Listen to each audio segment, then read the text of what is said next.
Today, once more, they will replenish themselves, cheat death again, through the power of their source. Matt Stone, 180degreehealth.com. Hey, Matt Stone of 180 Degree Health. I'm feeling a little tired today. I'm filming from a vehicle, as you can tell.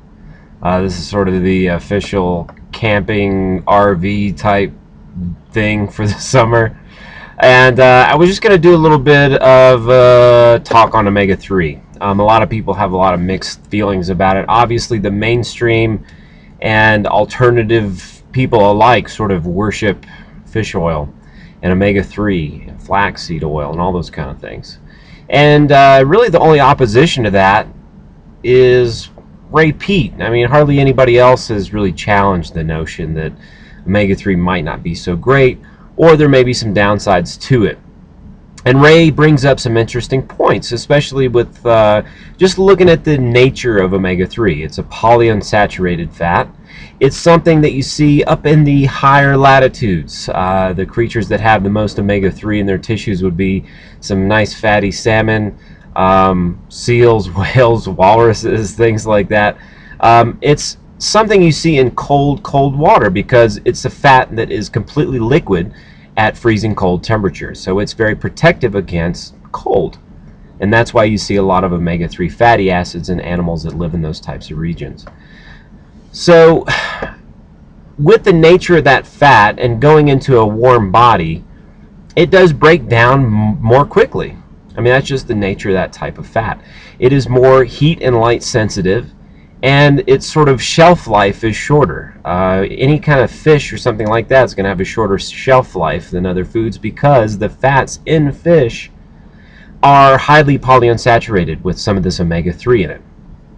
So yes, I mean, our cells and tissues probably will age a little bit faster if they're comprised of a lot of omega-3 fatty acids. In the modern world, we take in a ton of omega-6, which is thought to be sort of the oppositional fatty acid to omega-3. So this little tug of war between these two. And we're still taking in some omega-3, and our omega-3 levels in, let's say, breast milk, for example, haven't really changed. So it's not necessarily that we're getting a lack of omega-3, we're just getting this huge excess of omega-6 because we started to take soybeans and corn and all these seed oils and things, and we started to use those on a daily basis and in large quantities to eat lots of French fries and potato chips and all these kind of foods that contain a ton of those types of fats without any of the oppositional fat, and thus creating an imbalance. And you hear a lot about this imbalance, and this imbalance is very, probably very biologically significant and very important. When it comes to metabolism, omega-3, if you look at studies and things like that, it looks like omega-3 usually comes out looking positive. It's either metabolism neutral or it looks to be a little bit stimulating to metabolism. Just reading a study earlier which it lowered cortisol a little bit, and the result of lowering cortisol was that the people had an increase in muscle mass and a decrease in body fat. Well, cortisol is a primary hormone that shunts food into fat tissue and breaks down muscle tissue. It's a catabolic hormone to the muscle tissue. So if you are looking at a cause why we have less muscle mass and less strength and a lot more body fat in proportion to that in the modern era, or a higher body fat percentage, you could say, cortisol bears a lot of that responsibility, and fish oil looks like it actually lowered that in a 6-week trial. So hey, maybe fish oil isn't all that bad. I think the problem with the whole thing and the reason that we need to supplement omega-3 or whatever is really just because we have too much omega-6. So if you are eating more homemade foods, you're using more things like butter and coconut oil and things like that, you're going to make a huge, a lot of progress there. Do you really need to supplement omega-3? I don't know. I think it's probably not a good idea to take in huge quantities of it. I wouldn't be taking cod liver oil or fish oil. I don't take in either one of those myself.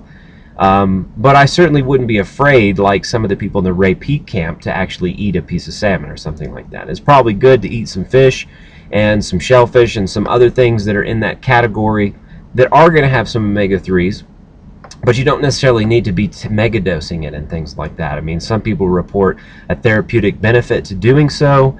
I tried it many times in the past. I mean, it seemed like it made my skin nice and moist or something for a few months. Then I choked on a fish oil capsule and decided that this fish oil supplementation, that I had gotten a little carried away with it. I don't know. Maybe leave your comments and tell me what you think about omega-3 and fish oil. Have you received benefits from taking it? Have you received benefits from stopping taking it? And so forth, and just share your thoughts. Anyway, that's it for this week, and I'll catch you again hopefully Wednesday, unless I'm out in the middle of nowhere camping and hiking around. If not, I'll catch you next Saturday. Peace out. Matt Stone, 180 Degree Health. Subscribe to the 180 Degree Health channel now, or you will be abducted by lesbian Nazi hookers from outer space and forced into a weight loss program. It doesn't matter what you had for lunch.